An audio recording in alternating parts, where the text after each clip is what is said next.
The studio lights burned bright, casting a warm glow over the set of the Kelly Clarkson show.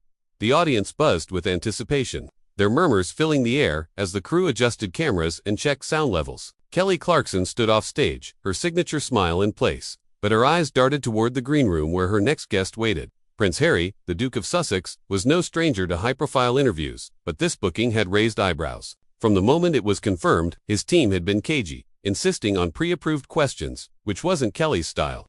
She liked her show raw, real, a place where people could let their guard down. But Harry's people had pushed back, hard, and the tension was already simmering before the cameras even rolled. Backstage, Harry paced the green room, his polished shoes clicking against the tile. He'd done this dance before, countless times, on both sides of the Atlantic. Interviews were a tightrope. One wrong word could spark a firestorm. He'd agreed to this appearance to promote his latest charitable initiative, a mental health campaign tied to his foundation. It was supposed to be a soft pitch, a chance to show the world he was more than tabloid fodder. But the pre-interview briefing had left him uneasy. Kelly's team had sent over a list of topics, and while most were safe, a few questions veered into territory he'd rather avoid: his family, his decision to step back from royal duties, the ongoing media circus. He'd asked for those to be scrapped, but the response was vague, a polite non-commitment that set his nerves on edge. Kelly, meanwhile, wasn't thrilled either. She'd built her career on authenticity, and the idea of tiptoeing around a guest's sensitivities didn't sit right. Her audience came for real talk, not rehearsed platitudes. She'd agreed to keep things light, but she wasn't about to let Harry off the hook entirely. This was her show, her rules. As she stepped onto the set, the crowd erupted, and she waved, her energy infectious. The band kicked into gear, and the show's intro rolled, Kelly's voice booming through the speakers, welcoming everyone to another episode. She glanced at the teleprompter, then back at the audience, her mind already racing through how she'd handle the next segment. Harry watched from the wings, his jaw tight. He'd seen Kelly's interviews before, her ability to disarm guests with charm before slipping in a question that cut deep. He wasn't naive. He knew the game, but he also knew the stakes were higher for him. Every word would be dissected, every gesture analyzed. He adjusted his blazer, smoothed his hair, and took a deep breath. The stage manager gave him a nod. It was almost time. Kelly wrapped up her opening monologue, cracking a few jokes that had the audience roaring. Then, with a flourish, she turned to the camera, her voice bright but with an edge that only someone listening closely would catch. Coming up next, we've got a very special guest, someone who's been making waves across the globe. He's here to talk about his latest project, but we're going to get into a little more than that. Please welcome Prince Harry. The crowd cheered, and Harry stepped out, his smile practiced but not quite reaching his eyes. He waved, shaking Kelly's hand before settling into the guest chair. The lights felt hotter now, the audience's energy a tangible weight. Kelly leaned forward, her grin wide, but her gaze sharp, like she was sizing him up. "So, Harry," she began, her tone light but probing, "you've been out here doing your thing, living your truth, as we say. But let's start with the big question. Why this show? Why now?" The question wasn't on the approved list, and Harry's smile faltered for a split second. He recovered quickly, launching into a rehearsed answer about his charity work. But Kelly's expression didn't change. She nodded along, but her eyes told a different story. She was waiting for an opening. The audience didn't notice, caught up in the moment, but the stage manager in the wings shifted uncomfortably. This was going to be a long segment. Harry leaned back in the chair, his hands clasped tightly in his lap, betraying the calm he was trying to project. Kelly's opening question had thrown him, but he powered through, talking about his mental health initiative with the kind of polished earnestness that came from years of public speaking. The audience clapped at the right moments, their enthusiasm genuine. But Kelly wasn't here for a press release. She let him finish, her smile encouraging, but as soon as he paused, she tilted her head, her eyes glinting with that mix of warmth and mischief that made her so dangerous on air. "That's amazing work, Harry, truly," she said, her voice smooth as honey. "But let's get real for a second. You've been through a lot, stepping away from the royal life, moving across the pond, dealing with all the noise that comes with it. How do you keep your head on straight when the world's watching your every move?" The question landed like a stone in still water, ripples spreading through the studio. The audience leaned in, sensing the shift. Harry's smile tightened, his fingers twitching slightly against his knee. He'd expected some push, but not this soon, not this direct. He cleared his throat, buying a moment. "Well, Kelly, it's about focusing on what matters. The work, the people we're trying to help." He pivoted back to his charity, but Kelly wasn't biting. She nodded, letting him talk, but her expression was one of polite skepticism, like she was waiting for the real answer. The crowd was still with her, hanging on her every word. But backstage, Harry's team was on edge. His publicist, a woman in a blazer, whispered something to the stage manager, who shook his head. his face grim. Kelly leaned forward, resting her chin on her hand. Her posture casual but her intent anything but. Sure, but come on, Harry. It's gotta be tough. You're not just a guy doing charity work, you're Prince Harry. People have opinions. They talk, they write. How do you deal with the pressure of being, well, you? The audience laughed lightly, but there was an undercurrent of tension now, a sense that this wasn't just a chat. Harry's jaw clenched, and for a moment, he looked like he might deflect again. But then he leaned forward, meeting her gaze, his voice low and measured. It's not easy, he admitted, and the room seemed to hold its breath. You tried to block out the noise, but sometimes it gets through. You read something, hear something, and it's not just about you. It's about your family, your kids. He paused, his eyes flickering with something raw, unguarded. The audience was silent, caught off guard by the shift in his tone. Kelly nodded, her face softening, but she didn't let up. That's real, she said, her voice gentler now. But when it gets personal like that, don't you ever want to just, I don't know, clap back, set the record straight? The question hung in the air, and Harry's expression hardened. He knew what she was doing, nudging him toward the minefield of his family drama, the one topic he'd explicitly asked to avoid. His publicist was now standing, her phone in hand, gesturing urgently to the producer in the control booth. Harry took a slow breath, his mind racing. He could play it safe, stick to the script, but something in Kelly's tone, her refusal to let him coast, sparked a flicker of defiance in him. Look, Kelly, he said, his voice sharper now. I'm here to talk about the work, not to rehash old stories. You know how it goes. The media loves a fight, but I'm not here to give them one. The audience murmured, some clapping, others shifting uncomfortably. Kelly raised an eyebrow, unfazed. Fair enough, she said, but her smile had an edge, like she was just getting started. Let's talk about the work then. But you gotta admit, the personal stuff, it shapes the mission, right? People want to know the man behind the cause. She leaned back, tossing the ball back in his court, and Harry realized this wasn't going to be the easy promo he'd hoped for. The stage manager glanced at the clock. The segment was running long, and the tension was only climbing. The studio air felt thicker now, charged with the unspoken challenge in Kelly's words.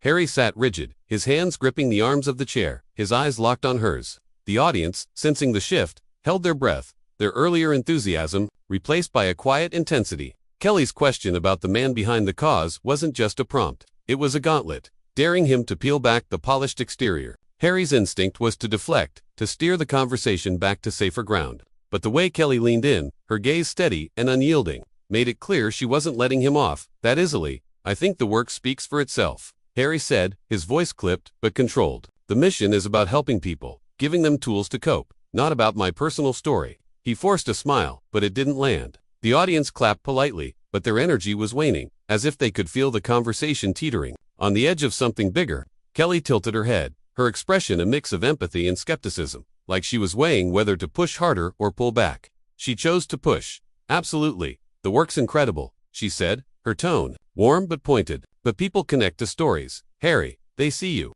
a guy who's lived in this crazy spotlight, talking about mental health, and they wonder, what's driving you? Is it the stuff you've been through, the family stuff, the headlines? The word family landed like a spark in dry grass. Harry's eyes narrowed, and for a split second, the polished prince was gone, replaced by a man who looked like he'd had enough. Kelly, I get it, he said, his voice low, almost a growl. People are curious. But I'm not here to feed that curiosity. I'm here to talk about something bigger than me. The audience stirred, some nodding in support, others whispering to their neighbors. Kelly didn't flinch. She leaned forward, her hands clasped, her smile gone. I hear you, she said, her voice steady. But you're not just a spokesperson, you're a person, and people want to know how you're holding up under all this pressure. I mean, you've got a wife, kids, a life. How do you balance that with the world's expectations? The question wasn't on the approved list, and Harry's team knew it.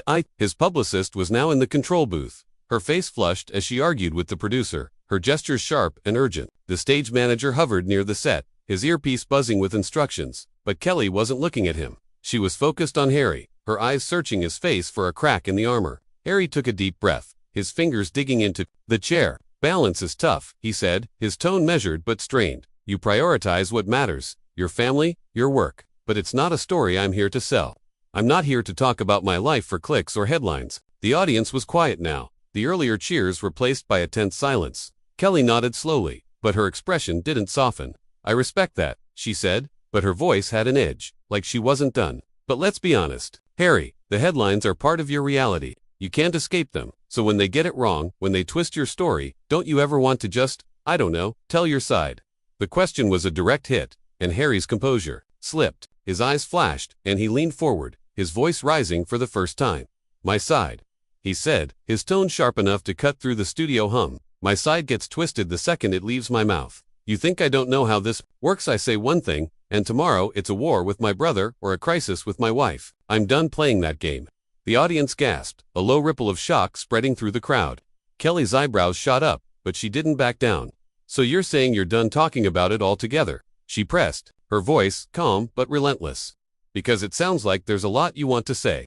Harry's face darkened, and the stage manager signaled for a commercial break, his hands slicing through the air. The tension was a live wire, and everyone felt it.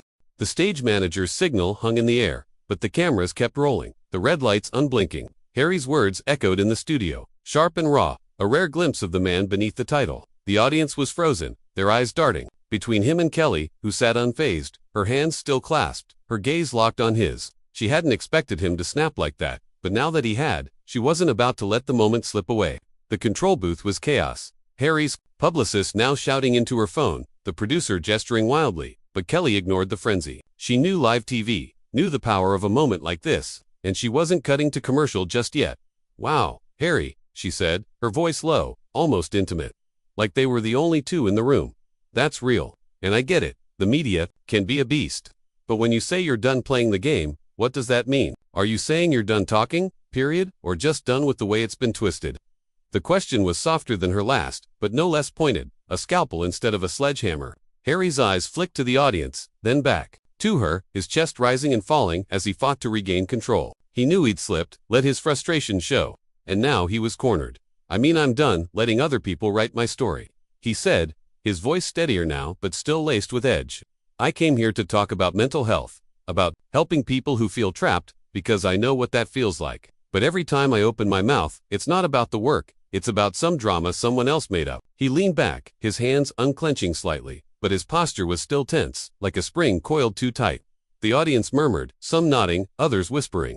Caught between sympathy and the thrill of seeing a prince unravel, Kelly tilted her head, her expression softening just enough to keep him talking. "That's gotta be exhausting," she said, her voice genuine but still probing. "Feeling like you can't say anything without it being turned into something else. But you're here, right? You're still showing up. Why keep doing it? It's such a fight." It was a question that sounded empathetic but was loaded. A challenge to explain himself without falling back on rehearsed lines. Harry's jaw tightened again, and for a moment it looked like he might shut down. But then he leaned forward, his voice quieter, almost confessional. "Because I have to," he said. "Because if I don't, then the people who need help, the ones struggling in silence, they don't get heard either.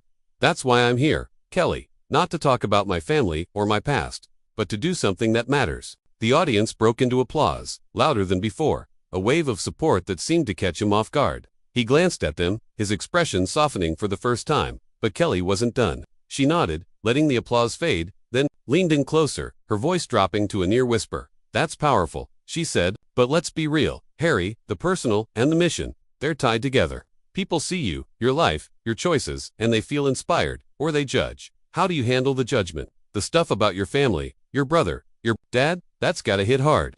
The mention of his family again was like a match to kindling. Harry's eyes flashed, and he sat up straighter, his voice rising, sharp and unguarded. "Kelly, I told you, I'm not going there," he said, his tone slicing through the studio's hum. "You want to talk about judgment? Fine, I deal with it every day, but I'm not here to air dirty laundry or give you a headline. I'm here for the work." The audience went silent, the air heavy with shock. Kelly's smile vanished, her eyes narrowing slightly, not in anger but in calculation. She opened her mouth to respond, but Harry cut her off, his voice louder now. "You keep pushing, but I'm not your soundbite. I'm done with that." He stood, ripping off his mic, the feedback screeching through the speakers. The stage manager froze, and the control booth erupted as Harry stormed toward the wings, leaving Kelly staring after him. The studio was a vacuum, the silence swallowing every whisper as Harry's footsteps echoed off the stage. The mic, now dangling from the chair, hissed with static, a sharp reminder of his abrupt exit. Kelly sat motionless for a beat, her eyes fixed on the spot where he'd disappeared into the wings. The audience was stunned, their faces a mix of shock and uncertainty, some craning their necks to see if he'd return. The stage manager, pale and wide-eyed, signaled frantically to the control booth, where the producer was barking orders into a headset. Kelly's composure cracked for a split second, her lips parting as if to speak, but she caught herself, her years of live TV kicking in. She turned to the audience, her smile returning, though it was tighter now, less effortless. "Well, folks, that's what we call real talk," she said, her voice light but strained, coaxing a nervous laugh from the crowd.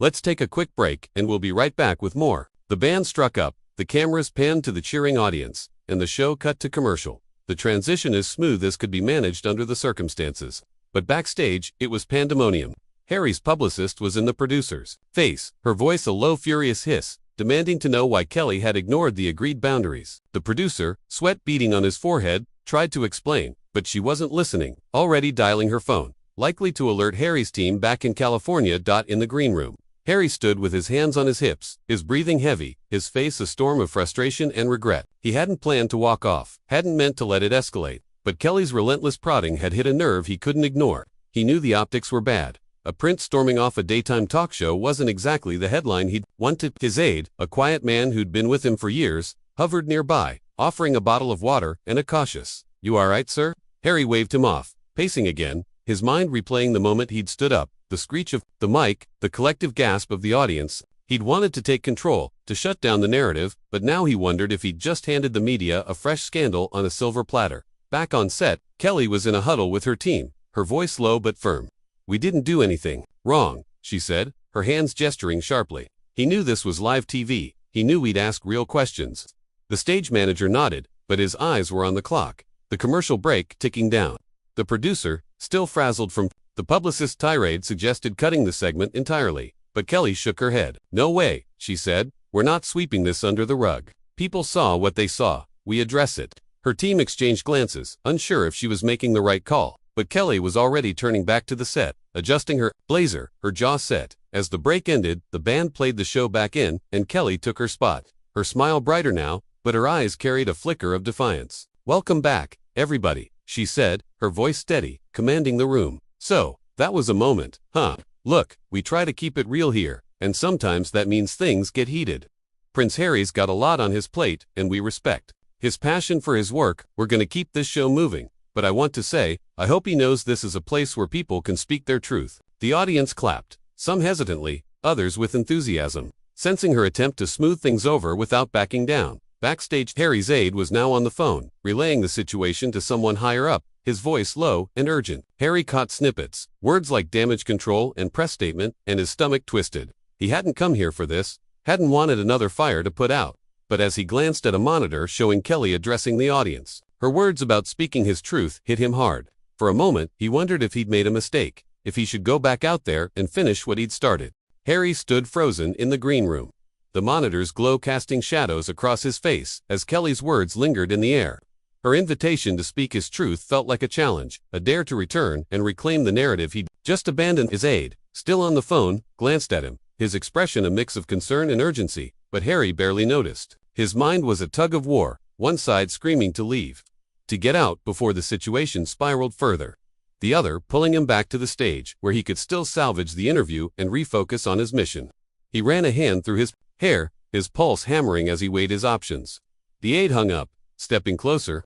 "Sir, they're drafting a statement. We can be out of here in 10 minutes. But Harry didn't respond, his eyes still on the monitor, where Kelly was now transitioning to a lighter segment, her laughter filling the studio as she introduced a cooking demo. On set, Kelly was in her element, tossing banter with the chef as they fumbled through a recipe, the audience laughing along. But her mind was still on Harry, on the moment he'd walked off, the way his voice had cracked with frustration. She'd pushed hard, maybe too hard, but she didn't regret it. Her show thrived on authenticity, and she'd given him a chance to be real. Still, as she stirred a pot of sauce, her eyes flicked to the wings, half expecting him to reappear. The producer, now calmer, leaned in during a pause, whispering that Harry's team was threatening to pull all future bookings. Kelly nodded, her face unreadable, but inside, she was steeling herself for what came next. She'd addressed the walk-off again before the show ended. She had too. Her audience deserved closure. Backstage, Harry made a decision. He turned to his aide, his voice low but firm. "I'm going back out." The aide's eyes widened, but before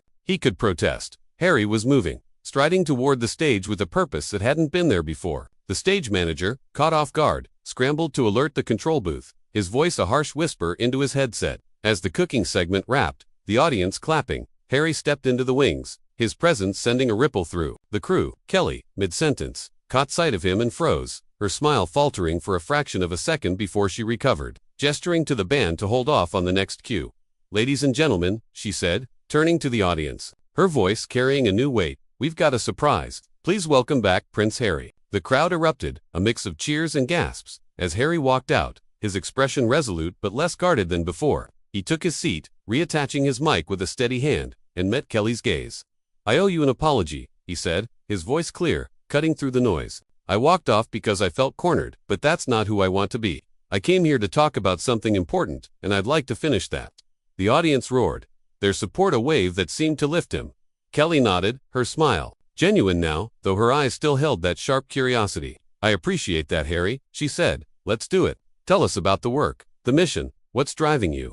This time, Harry didn't hesitate. He spoke about his mental health campaign, the stories of people he'd met, the stigma he wanted to break. His words were raw, unpolished, and the audience leaned in, hanging on every syllable. Kelly listened, asking questions that guided him deeper into the cause, steering clear of the personal traps that had sparked the earlier clash. The segment stretched longer than planned, but no one cared. The energy in the room was electric, a shared sense that something real was happening. As the show neared its end, Kelly turned to the audience, her voice warm. "This is why we do this, folks, to have real conversations, even when they're messy. Harry, thank you for coming back." He nodded, a small smile breaking through, and the audience cheered again, louder this time. Backstage, his publicist exhaled, her phone finally still, while the producer grinned, knowing they'd just made TV history. Harry left the stage to applause, his head high, the weight of the moment settling into something like relief.